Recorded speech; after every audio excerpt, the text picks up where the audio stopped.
Hare Nama eva kevalam kalo nasteva nasteva nasteva gatiranyata.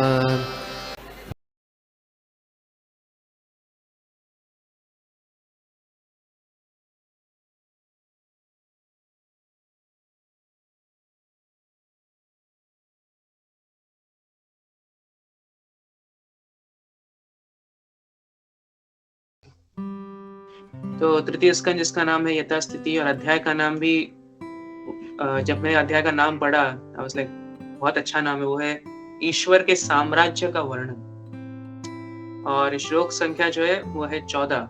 ये 15वां अध्याय है, श्लोक संख्या 14।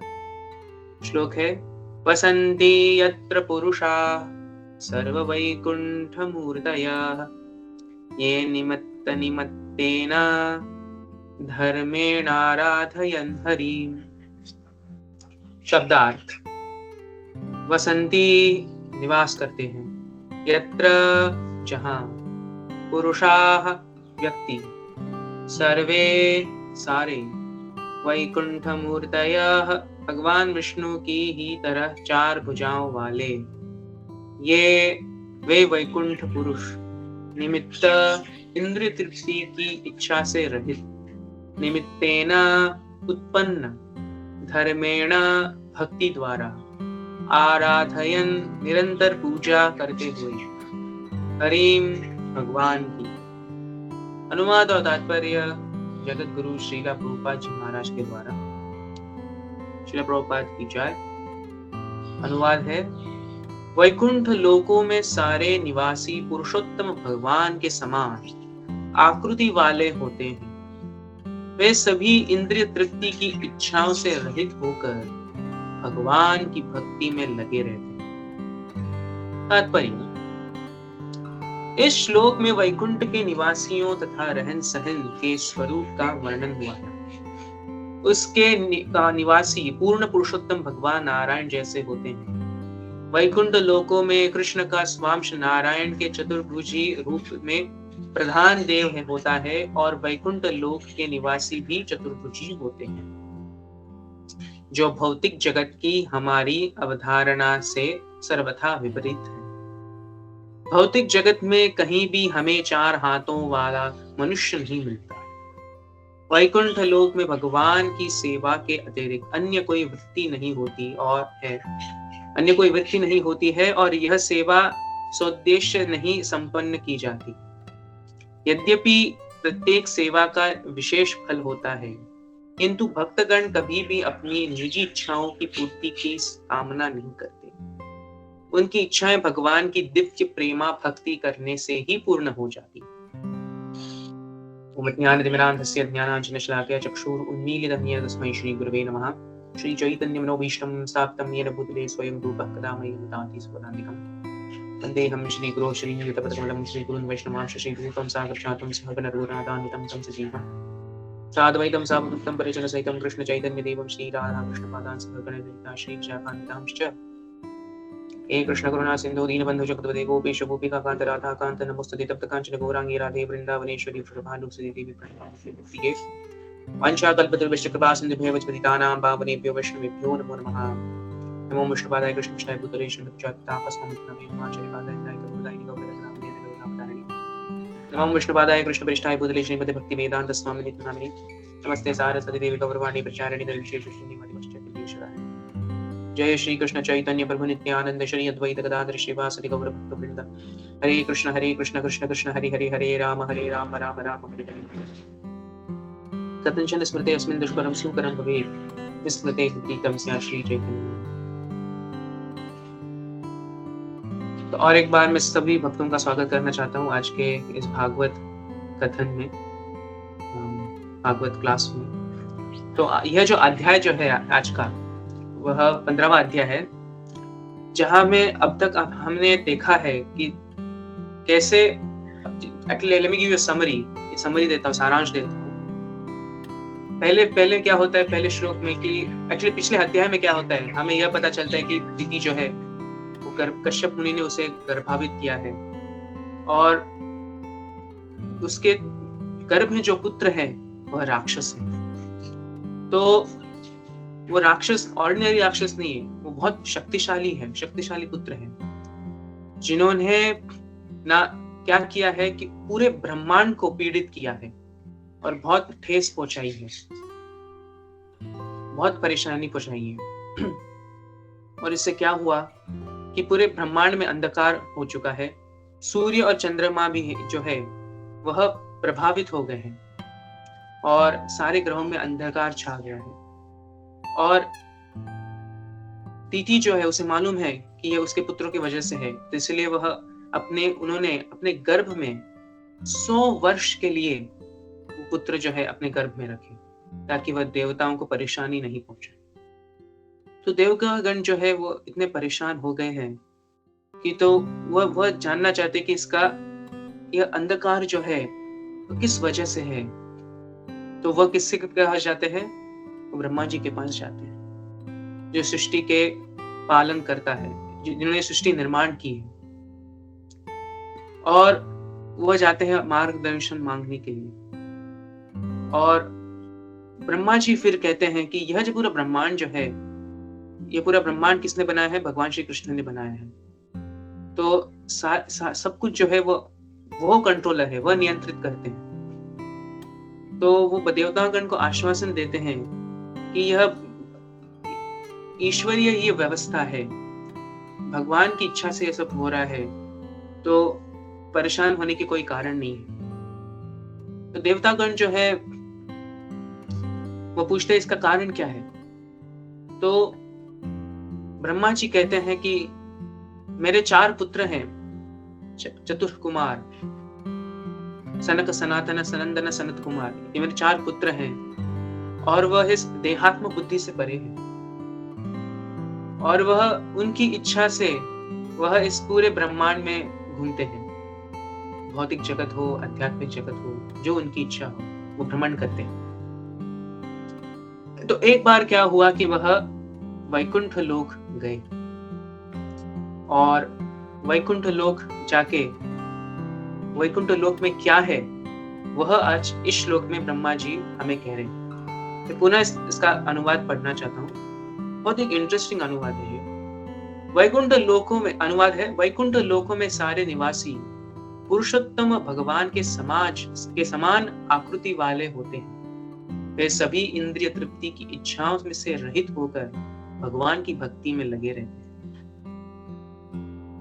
तो अभी मैं जो प्रवचन दे रहा हूं, इसी समय में भी वैकुंठ लोक में जो निवासी लोग हैं वह भी भगवान की जो है आराधना कर रहे हैं। ये ऐसी बात नहीं है कि पूर्व काल में ऐसा होता था, नहीं, अभी भी यह हो रहा है, भूतकाल में भी हो रहा था और भविष्य में भी हो।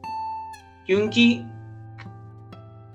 वैकुंठ लोक जो है वो समय से परे है, वो इस समय में नहीं, वो इस ब्रह्मांड में नहीं आता है। तो हम एक एक करके शब्दों का हम जितना मुझे मालूम है उसकी व्याख्या करूंगा। Excuse me.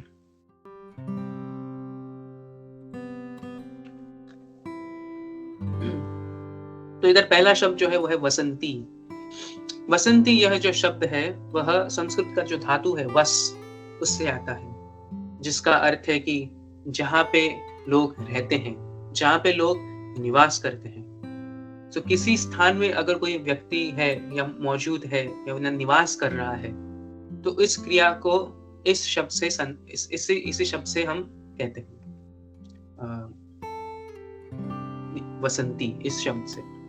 तो यह जो है ये शब्द भी बहुत स्मार्टली यूज किया गया है। मैं क्यों कह रहा हूं? क्योंकि यह वर्तमान काल में इसका प्रयोग किया जाता है। कि जैसे मैं कहूं कि ओजस्वी कृष्णदास मायापुर वसतः, वसत क्योंकि मैं एक व्यक्ति हूं इसीलिए, और अगर बहुवचन हो और वर्तमान काल हो तो उसको वसंती कहेंगे कि मायापुर। एनीवेज, आपको समझ गया होगा कि मैं क्या कह रहा हूँ कि वर्तमान काल में इसका प्रयोग किया गया है। मतलब जब ब्रह्मा जी इसका वर्णन कर रहे हैं, वह भूतकाल में ऐसे नहीं कह रहे हैं, वर्तमान मतलब जब वो देवतागण को कह रहे हैं कि अभी यह हो रहा है, वे अभी इधर निवास कर रहे हैं, अभी भी भगवान की वह सेवा कर रहे हैं। तो वसंती इस शब्द का प्रयोग किया है।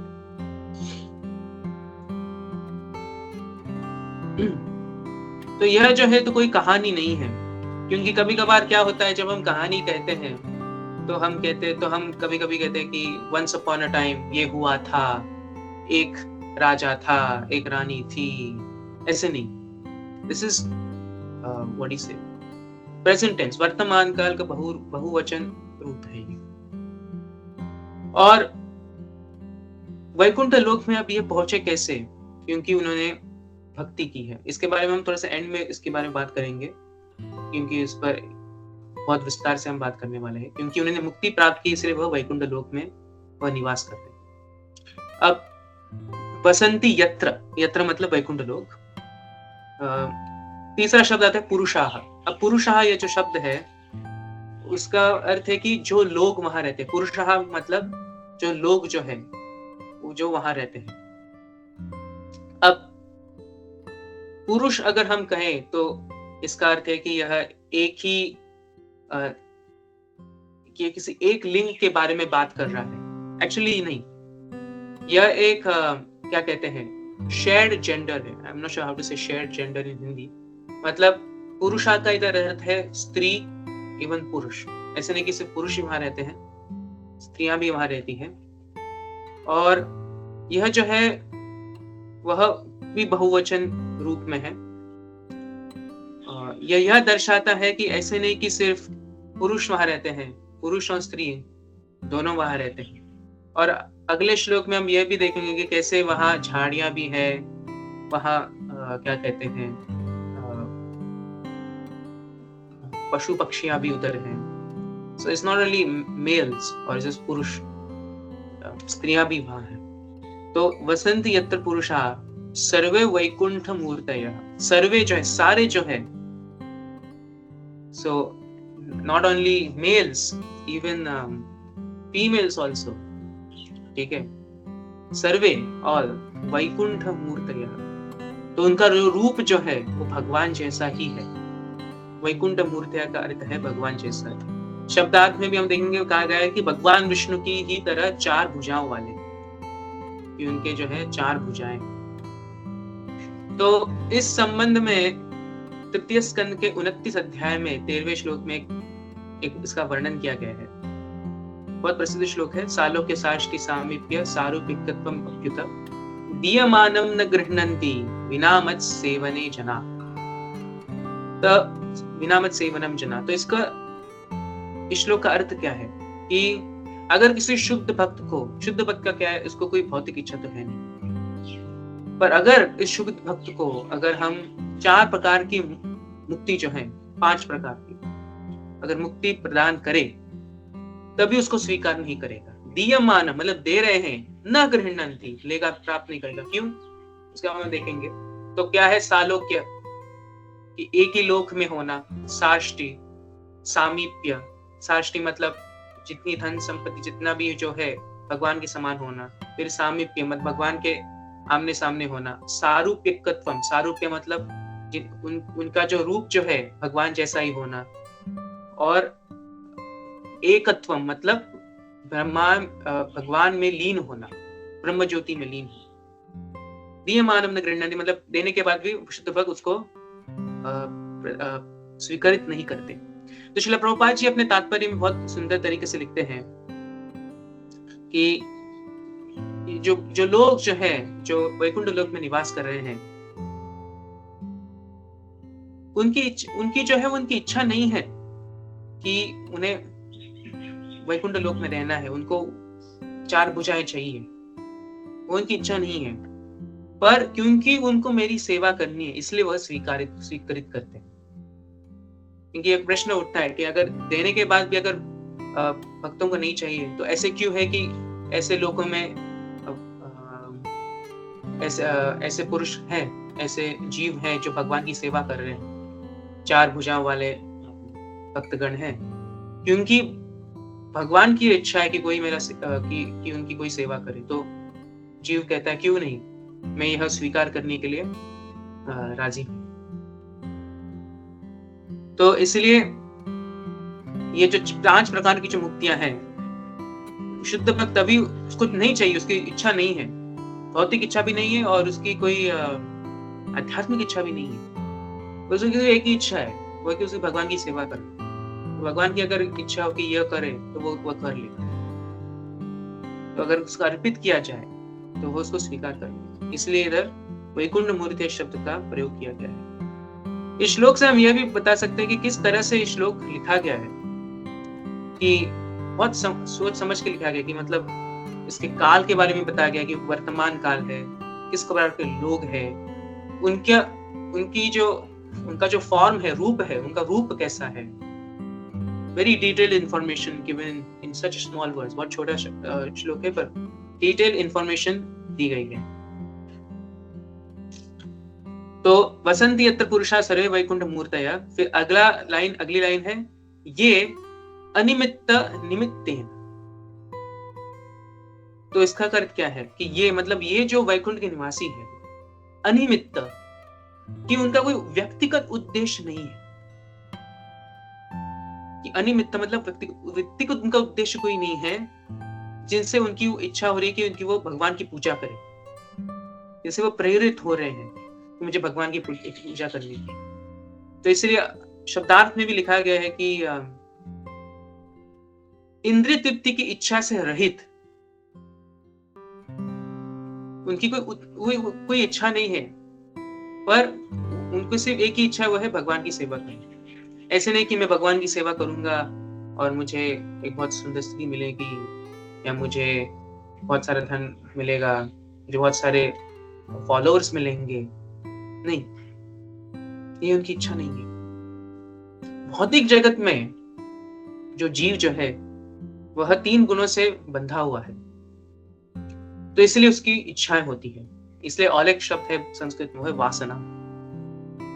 तो वासना जो होती है वह जो है वो सूक्ष्म होती है, वो हमारे मन में होती है कि मुझे ये घर चाहिए, मुझे इतना धन चाहिए इत्यादि। तो इससे जो है हमें जो वासना जो है, अगर हम वासनाओं को अगर हम फॉलो करते रहेंगे तो हम इस भौतिक जगत में ही रहेंगे। अगर हम वासना से आसक्त रहेंगे, अगर इस भौतिक दुनिया से आसक्त रहेंगे तो हम भौतिक दुनिया में ही रहेंगे। तो केवल भौतिक वासनाओं को हमें क्या करना है, हमें उसको त्यागना है। तो इसलिए हम देखेंगे वासना और वसंती जो दोनों शब्द है, वो उन दोनों का धातु एक ही है, वो है वस। वासना जो है हमारे सूक्ष्म शरीर में है, और वसंती मतलब जो वैकुंठ निवासी कहाँ रह रहे हैं, वह वैकुंठ लोक में रह रहे हैं। तो हमारी जो भौतिक वासनाएं हैं उसको हमें त्यागना चाहिए, और त्याग करके हमें शुद्ध भक्ति करनी चाहिए, हमें भक्तों का संग लेना चाहिए, हमें नाम संकीर्तन में भगवान के नाम का आश्रय लेना चाहिए। और वह करके हम हमारी वासनाओं को जो है वो त्याग करेंगे, और वसंती हम कहाँ रहेंगे, कहाँ निवास करेंगे, वैकुंठ लोक में या गोलोक वृंदावन में हम निवास करेंगे। तो यह है इसका अर्थ कि जो वैकुंठ निवासी है उनकी कोई इच्छा नहीं है, उनको सिर्फ भगवान की सेवा करनी है। और यह हमें सीखना चाहिए कि हमें क्या करना चाहिए, कि हमें किसी एक ही इच्छा होनी चाहिए, वो है कि भगवान की सेवा करना, ना कि भगवान की सेवा करके कुछ प्राप्त करना। Then it becomes like a businessman. सवै वाणिक न सभृत्य, कि जो वाणिक अगर ऐसे बिजनेस डील होगी तो हम कभी सर्विटोरशिप जो है, जो दास्य, हमारा जो दास्य भाव जो है, वो दास्य भाव उत्पन्न नहीं हो। तो यह इसके बारे में बात की गई। फिर आता है लास्ट लाइन जो सबसे इंपॉर्टेंट है, वो है धर्मेण आराधयन हरि। कि धर्मेण मतलब धर्म तो बहुत सारे धर्म होते हैं, एक तो स्त्री धर्म होता है, फिर वर्णाश्रम धर्म होता है, इतने सारे धर्म हैं। तो इधर किस धर्म के बारे में बात की गई है, तो इधर वो धर्म की बात की है जो सबसे उच्च धर्म है, वह है भगवान श्री हरि की आराधना करना। इसलिए आराधयन हरिम। तो इसलिए एक बहुत प्रसिद्ध श्लोक है प्रथम स्कंद में, वो है सवे पुंसाम परो धर्म, कि मानवता के लिए सबसे सर्वोच्च धर्म क्या है, सर्वोच्च व्यवसाय क्या है, सबई पुंसाम, पुंसाम मतलब सारे पूरे मानवता के लिए, वह है यतो भक्तिर अधोक्षजे, कि भगवान श्री हरि की भक्ति करना। अहेतुकी अप्रतिहता, अहेतुकी का अर्थ है कि अनमोटिवेटेड एंड अनइंटरप्टेड, मतलब कोई इच्छा नहीं होना और निरंतर भगवान की भक्ति करना। ययात्मा सुप्रसिद्धति, इसी जो है वो जीव जो है वह संतुष्ट हो जाए, भगवान भी संतुष्ट हो गए और जीव भी संतुष्ट हो जाए। इधर ज्यादा फोकस जीव के लिए है, मतलब जो लिविंग एंटिटी है उसके लिए, क्योंकि भगवान जो है वो तो संतुष्ट है, सेल्फ सेटिस्फाइड, आत्माराम। जीव जो है वो सेटिस्फाइड नहीं है, because he is in the material world, उस भौतिक जगत में। तो इसलिए जो धर्मेण इस शब्द का अर्थ है कि भौतिक, क्या कहते हैं, शुद्ध भक्ति, वही उसका अर्थ है, शुद्ध भक्ति। तो धर्मेण आराधयन, आराधयन मतलब इधर शब्दार्थ मिलता गया है निरंतर पूजा करते हुए। श्रील विश्वनाथ चक्रवर्ती ठाकुर अपने टीका में कहते हैं कि आराध्य का अर्थ है कि वे प्राचीन काल से की पूजा कर रहे हैं। तो ऐसे नहीं कि एक समय था कि 5 अगस्त 1250 इस दिन से उन्होंने यह आराधना प्रारंभ की, नहीं। प्राचीन काल से मतलब we can never know when they started, क्योंकि it's eternal, time is eternal, उसका कोई स्टार्टिंग पॉइंट नहीं है। तो वो आराधना जो है प्राचीन काल से हो रही है, since ancient times, इसलिए आराधना इस शब्द का उपयोग किया गया है। नारद भक्ति सूत्र में भी इसके बारे में बात की गई है कि आराधित यदि हरीस तपसा ततः किम, कि अगर हम आराधना कर रहे हैं भगवान की तो तपस्या करने की आवश्यकता क्या है। और फिर अगले लाइन में आता है न आराधित यदि हरीस तपसा ततः किम, और अगर हम भगवान की आराधना नहीं कर रहे हैं तो इतनी तपस्या करने का फायदा क्या। तो भगवान की आराधना जो है सारे वेदों में, सारे शास्त्रों में इसके बारे में कहा गया है कि हमें भगवान श्री कृष्ण की आराधना करनी है, और किस भाव से, अहेतुकी अप्रतिहता, ऐसे नहीं कि कोई मोटिवेशन होना चाहिए कि मुझे ये चाहिए वो चाहिए, निरंतर भाव से। और वह भी ऐसे नहीं कि कुछ इच्छा हो, नहीं, सिर्फ भगवान की हमें सेवा करनी है, आध्यात्मिक इच्छा भी नहीं होनी चाहिए। इसलिए श्लोक के तात्पर्य में अंत में श्रील प्रभुपाद जी कहते हैं कि यद्यपि प्रत्येक सेवा का विशेष फल होता है, किंतु भक्तगण कभी भी अपनी निजी इच्छाओं की पूर्ति का कामना नहीं करते। उनकी इच्छाएं भगवान की दिव्य प्रेमा भक्ति करने से ही पूर्ण हो जाती है, मतलब सेवा करने से ही उनकी इच्छा पूर्ण होती है। और हम देखते हैं कि हमारे इस्कॉन सोसाइटी में कैसे भक्तगण जो है वो, उनकी कोई ज्यादा भौतिक इच्छा नहीं है, वो सिर्फ भगवान की सेवा करते हैं, उनको सब कुछ प्राप्त हो जाता है, जो भी हो, रोटी कपड़ा मकान जो भी हो उनको प्राप्त हो जाता है। भगवान बहुत ही दयालु है। अगर भगवान राक्षसों के प्रति अगर दयालु हो सकते हैं तो भक्तों के प्रति क्यों। इसलिए धर्मेण आराधयन, और आखिरी जो शब्द है इस श्लोक का वो है हरि, मतलब भगवान श्री कृष्ण के प्रति। ऐसे नहीं कि किसी और देवता के प्रति है, ये आराधना जो है भगवान श्री कृष्ण के प्रति, मतलब भगवान श्री कृष्ण के अनेक नाम है, अनंत नाम है, क्योंकि अनंत लीलाएं उनकी, अनंत स्वरूप है। एक नाम जो है उनका वो है हरि। तो चैतन्य चरितामृत में हरि इस शब्द के बारे में बहुत विस्तार रूप से लिखा गया है, तो मैं उधर से अभी मैं पढ़ने वाला हूँ। चैतन्य चरितामृत मध्य लीला अध्याय जो है 24, श्लोक संख्या 59 से लेकर 64 तक। तो यह जो अध्याय जो है, इस अध्याय का शीर्षक ही यह है कि आत्माराम श्लोक के 61 व्याख्या है। कि जब वे सार्वभौम भट्टाचार्य से मिले तो चैतन्य महाप्रभु ने आत्मारामाश्च मुनयो, यह जो भागवतम का बहुत प्रसिद्ध श्लोक है, उस पर उन्होंने 61 व्याख्याएं लिखी, और उस श्लोक में हरि इस शब्द का प्रयोग आता है।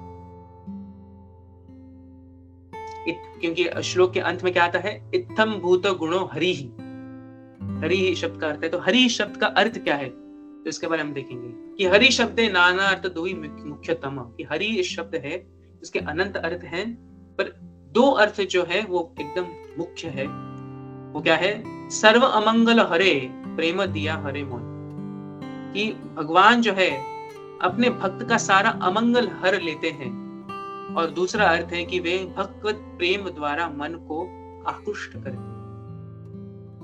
और उसके बाद चैतन्य महाप्रभु कहते हैं, अभी मैं पढ़ने वाला हूँ, वो सारे अनुवाद पढ़ने वाला हूँ। जब भक्त जहां कहीं भी और जैसे कैसे भी पूर्ण पुरुषोत्तम भगवान का सदैव स्मरण करता है, तो भगवान हरि जीवन के 4 प्रकार के तापों को हर लेता है। जिस प्रकार पूरी तरह प्रज्वलित अग्नि द्वारा सारा ईंधन जलकर राख हो जाता है, उसी तरह मेरी सेवा में लगने पर मनुष्य के सारे पाप कृत्य पूर्णतया दूर हो जाते हैं। इस तरह जब पूर्ण पुरुषोत्तम भगवान की कृपा से सारे पाप कर्म दूर हो जाते हैं, तो धीरे धीरे भक्ति के मार्ग के सारे अवरोध एवं उसी के साथ इन अवरोधों के से उत्पन्न अज्ञान भी दूर हो जाते हैं। इसके बाद मनुष्य श्रवण, कीर्तन आदि 9 प्रकार की भक्ति में के माध्यम से अपने मूल भगवत प्रेम को पूरी तरह से प्रकट करता है। जब भक्त सारे भौतिक पाप कर्मों से मुक्त हो जाता है, तो कृष्ण उसके शरीर, मन तथा इंद्रियों को अपनी सेवा में लगा लेते हैं। इस तरह कृष्ण अत्यंत कृपालु हैं और उनके दिव्य गुण अत्यंत आकर्षक हैं। जब मनुष्य का मन, इंद्रियां तथा शरीर हरि के दिव्य गुणों के प्रति आकृष्ट हो जाते हैं, तो वह भौतिक सफलता के चारों सिद्धांतों का परित्याग कर देता है। इस तरह मैंने हरि शब्द के मुख्य अर्थों की व्याख्या कर दी। तो सारांश में यह है कि जब कोई व्यक्ति हरि इस शब्द का उच्चारण करता है, तो भगवान पहले क्या करते हैं कि जो 4 प्रकार के जो ताप है, मतलब जो पाप कर्म है, वो उसे हर लेते हैं और भगवान के प्रति उनका जो आकर्षण जो है वो बढ़ जाता है। और हम देखते हैं कि बहुत सारे भक्तगण, जब इस्कॉन की स्थापना हुई थी यूएसए में, तो बहुत सारे जो लोग जो थे वह हिपीज थे, मतलब ड्रग्स लेते थे, शराब पीते थे, नशा करते थे।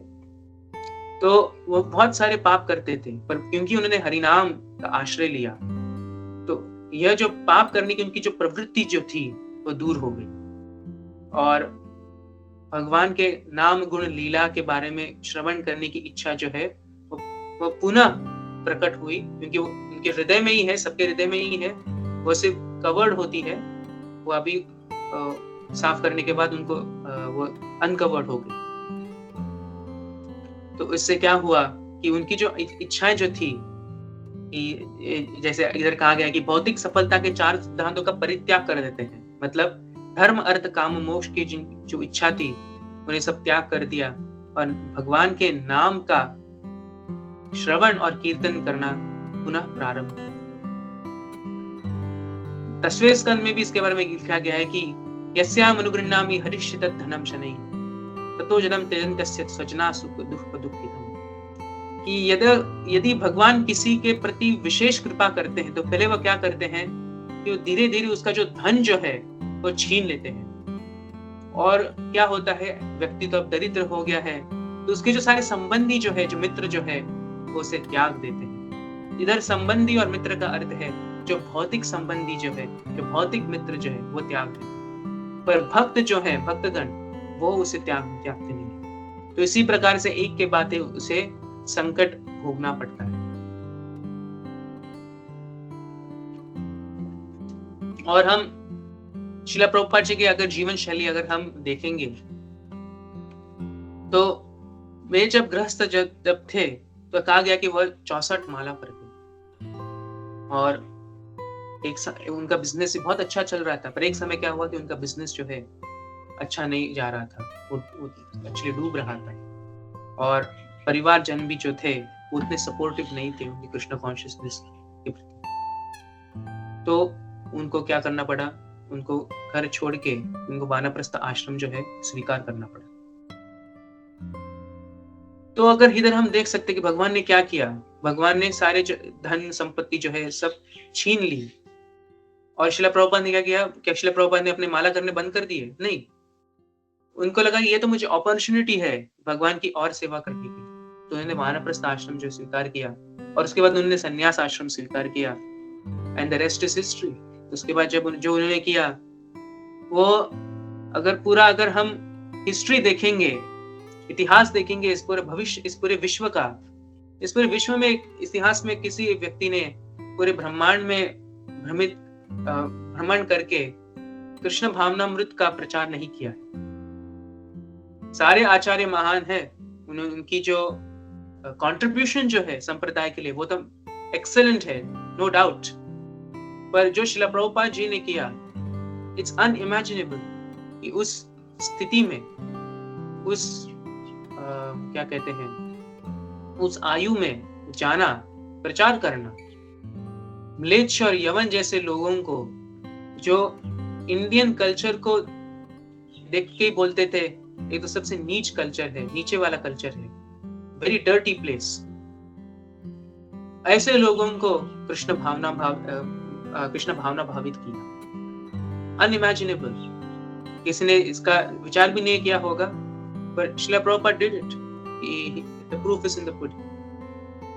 तो इस श्लोक में अगर हम देखेंगे बहुत सारी चीजें बताई गई है। हम देखते हैं कैसे वैकुंठ में निवासी जो है वह कैसे भगवान की सेवा कर रहे हैं, आराधना कर रहे हैं, ना ही क्योंकि उनकी कुछ इच्छा है, भौतिक आध्यात्मिक इच्छा, पर उनकी सिर्फ एक ही इच्छा है, वो इसे भगवान की सेवा करना, और वह सेवा करने से ही वो संतुष्ट है। और ऐसे ही हमें करना चाहिए। जब हम साधन भक्ति कर रहे हैं हमें भी उस स्तर पर आना चाहिए जब हम भगवान की सेवा कर रहे हैं। क्यों? क्योंकि यह मेरा धर्म है, दिस इज माई ड्यूटी। जैसे yesterday was elections in Maharashtra, तो न्यूज़पेपर्स में बताया गया था कि वोट, आपको वोट करना है। क्यों? Because that is your duty, वो आपका धर्म है वोट करने के लिए। तो लोग गए वोट करने के लिए। तो this is exactly our duty, ये हमारी ड्यूटी है कि हमें भगवान की सेवा करनी है। अंतोदगत्वा क्या आएगा? भगवान जो है वह सर्वलोक के पालन करता है। पंचम अध्याय के गीता में भगवान श्री कृष्ण इसके बारे में कहते हैं कि सर्वलोक महेश्वरम सुहृदम सर्वभूतानां ज्ञात्वा माम शांतिं पृच्छति, कि वो सुहृद है। सुहृद मतलब मित्र है, और एक मित्र जो है दूसरे मित्र के बारे में कभी भी बुरा नहीं सोचेगा। तो भगवान जो है वो कभी भी किसी अपने जो जीव जो हैं, पार्ट एंड पार्सल्स, मतलब जो जीव जो है उनके बारे में कभी बुरा नहीं सोचेंगे, वो उनकी भलाई के लिए सोचेंगे। पर अगर जीव जो है वो इतना मूर्ख है, वही अपनी भलाई के लिए नहीं पूछना चाहता, तो भगवान इसके बारे में क्या कहे? So ultimately, so what is the conclusion? इतना मैं आधे घंटा बात कर रहा हूँ। What is the conclusion? The conclusion is that we should, हमें भगवान की सेवा करनी चाहिए विदाउट एनी पर्सनल मोटिव्स। और ये करना कठिन है, पर अगर हम भक्तों के संग में रहेंगे तो वह आसान हो जाता है। And we should understand that we are not this body, we are the soul, कि हमें आत्मा है, हमें शरीर नहीं है। और यह जो पूरे जो भागवत या किसी और अन्य ग्रंथों में इसकी जो व्याख्या की गई है वैकुंठ लोक, इसके बारे में, यह काल्पनिक नहीं है, अभी भी यह हो रहा है। ये हमारे मन और बुद्धि से, यह जो व्याख्या जो है हमारे मन और बुद्धि से परे हो सकती है, हम इसके बारे में सोच नहीं सकते, but that is our fault. हम में कमी है, but actually this is all true, ये सब सत्य। And so with this I will conclude my class. अगर किसी का कोई प्रश्न हो तो मैं उसका उत्तर देने का प्रयास करूँगा।